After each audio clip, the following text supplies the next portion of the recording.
আচ্ছা, বিসমিল্লাহির রহমানির রহিম। গত ক্লাসে আমরা একটা ইরর মানে পেজ কিভাবে তৈরি করতে হয় দেখছিলাম। ইরর পেজটা যদি না থাকে তাহলে কিন্তু একটা ইরর দেখায় দেয় ভালো করে। এটা কিন্তু ইউজারের জন্য খুব খারাপ।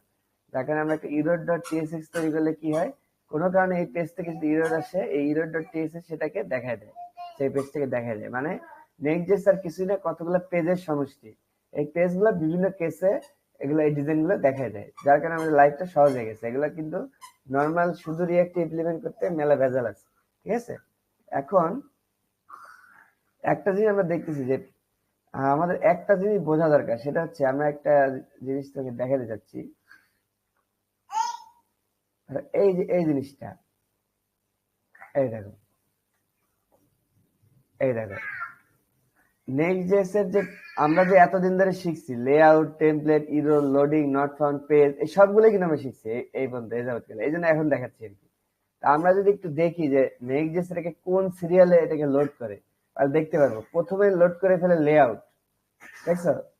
মানে একটা পেজের মধ্যে আর একটা ঢুকে না, কারণ আমরা দেখি লেআউটের পেজের মধ্যে কিন্তু পেজ থাকে, আমরা দেখছি। আবার আবার যদি কোনো পেজ থেকে ইরর আসে, সেটা আবার ইরর পেজে দেখায়। আবার যদি কোনো কারণে আসতে লেট হয়, তাহলে আবার লোডিং পেজ থেকে দেখায়, তাই না? তার মানে মূলত একটা পেজের মধ্যে আর একটা ঢুকে আছে।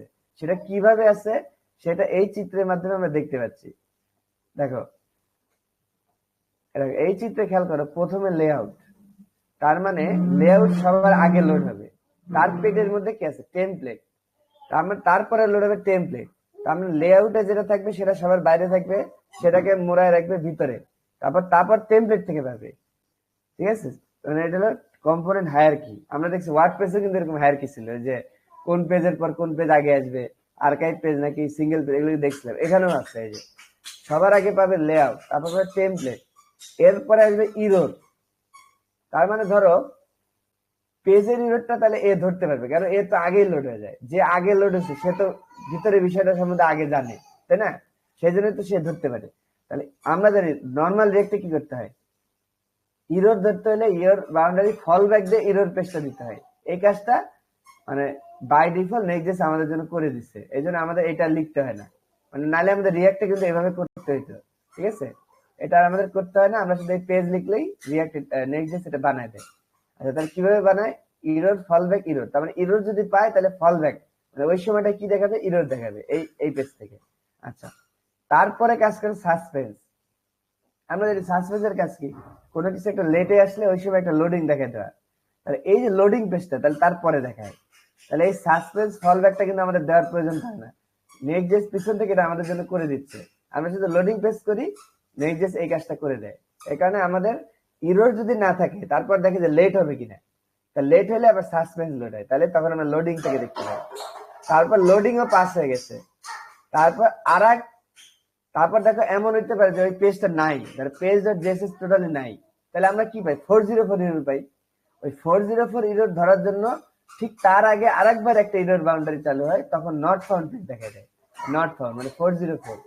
তারপরে যদি ফাইনালি পেজ থাকে, তাহলে সেই পেজের ডাটাটা এখানে দেখা যায়। তাহলে আমরা দেখতে পাচ্ছি। আর এখান থেকে একটা গভীর জিনিস খেয়াল করো, তার মানে ইরর যে বাউন্ডারি, মানে ইরর ডট জেএস, সেটা কিন্তু ভিতরের এই লেআউট আর টেমপ্লেটের ইরর ধরতে পারে না। খেয়াল করো, লেআউট আর টেমপ্লেট কিন্তু সবার বাইরে। তার মানে তার ভিতরে যারা যারা আছে, এদের ভিতরে যদি কোনো ইরর হয়, সেটা কিন্তু ইরর ডট জেএস ধরে ফেলতে পারে।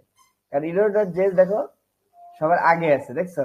মানে এই ভিতরের গুলোর আগে আছে, কিন্তু লেআউট আর টেমপ্লেটের পরে। তার মানে তুমি যদি এই পেজের ইররটা ধরতে চাও, তার পেজের মধ্যে একটা ইরর আসছে, যেমন আমি একটা ইরর ফায়ার করি, যেমন ধরো এই রিটার্ন করার আগে ধরো একটা ইরর ফায়ার করি, ধরো থ্রো নিউ ইরর। ইরর দিয়ে একটা মেসেজ দিই, ধরো মেসেজ দিলাম something went wrong on the API call, API calling, ঠিক আছে। এই একটা ইরর থ্রো করলাম, তাহলে এই পেজটা আসবে না, ইরর থ্রো করে দিবে, কারণ রিটার্ন আসার আগে ইরর হয়ে যাবে। তাহলে ইরর যখন আসবে ইরর পেজ পাবে। আর ইরর পেজে আমরা কিন্তু দিয়ে রাখছি, সরি এখানে না, এটা তো ইরর পেজ, এটা পাবে পেজ ডট টিএক্সএক্স। এই যে এখানে দেখো ইরর থ্রো করা মাত্রই, এই যে দেখো, তাহলে ইরর ডট টিএক্সএক্স এটাকে ধরে ফেলছে, মানে ইরর হয়েছে না, কিন্তু এখন ইরর পেজটা দেখা দিত। তাহলে ইরর ডট পেজ ধরে ফেলছে। এখানে আমরা প্যারামিটার হিসেবে ইরর পাইছি, আবার রিসেট নামে একটা ফাংশন পেয়েছি। ইরোর ডট মেসেজের মধ্যে ওই যে আমরা যে মেসেজটা থ্রো করছি ওটা কিন্তু দেখা দিচ্ছে, দেখছো সামথিং ওয়েন্ট রং। তার মানে ইরোর ডট মেসেজ দিলে আমরা যে ইরোরটা হবে স্পেসিফিক ওই ইরোরটাই এখানে কিন্তু দেখা দিতে পারবো। এখন কথা হচ্ছে যে আমি তো কাস্টম ইরোর থ্রো করছি, এই জন্য কাস্টম ওই যে নামটা দেখেছি আমি যেটা দিছিলাম আর কি। আচ্ছা, তাহলে ইরোর মেসেজ পেজের ইরোর কিন্তু ইরোর ধরতে পারে, রিসেট দিলে হয়তো বা এপিআই কলটা ঠিক হয়ে যাবে, তখন আমাদের ইরোরটা চলে যাবে। ঠিক আছে, বিষয়টা এমন। এখন কখনোই যাবে না, কারণ আমরা তো বারবার পেজে ইরোর দিয়ে রাখছি, কখনোই যাবে না। নর্মাল কেসে কিন্তু নেট চলে গেছে বা নেট চলে আসছে, ওই সময় কিন্তু ইরোর চলে যেতে পারে, তখন ট্রাই এগেন দিলে ঠিক হয়ে যাবে। ঠিক আছে, আচ্ছা তাহলে এটা তো বুঝলাম, কিন্তু একটা জিনিস খেয়াল করো, ইআইআর মধ্যে যদি আবার কোনো লেআউট থাকে, খেয়াল করো, মানে স্পেসিফিক ইআইআর মধ্যে কোনো লেআউট, তাহলে আমরা একটা লেআউট তৈরি করি, export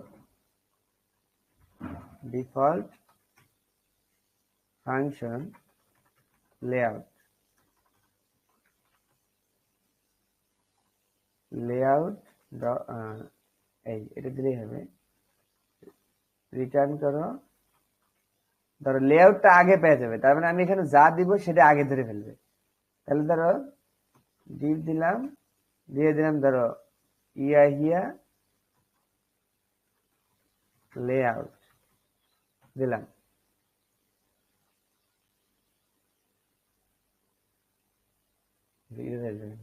layout dot TSS, export default function layout.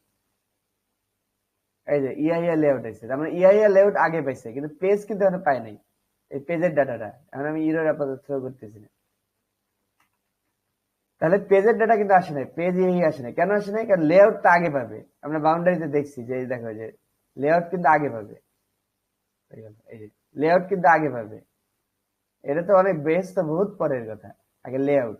লেআউটের মধ্যে কিন্তু পেজ নাই, কারণ লেআউট তো মোড়ায় রাখছে, তার মানে চিলড্রেনের মাধ্যমে সেটা পাবে। চিলড্রেন, এটা কার মতো হবে? চিলড্রেনটা হবে টাইপস্ক্রিপ্ট, যেহেতু চিলড্রেন হবে রিয়াক্ট ডট রিয়াক্ট নোডের মতো।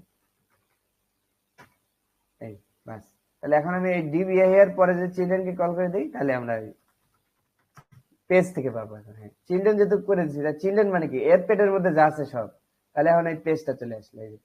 তাহলে লেআউট কিন্তু সবার আগে, পেজের ইরর কিন্তু আমরা দেখছি ইরর ধরতে পারে, কিন্তু লেআউটের ইরর ধরতে পারে না। এই দেখো লেআউটের মধ্যে থেকে যদি একটা ইরর থ্রো করি, দেখো থ্রো নিউ এরর, লেআউটের ইরর, দেখো ইরর হলো কি লেআউট ইরর দিলাম। তাহলে সর্ষেতে কিন্তু ভূত, লেআউটে ইরর, তা আমরা দেখো এই এখন আর ধরতে পারছি না।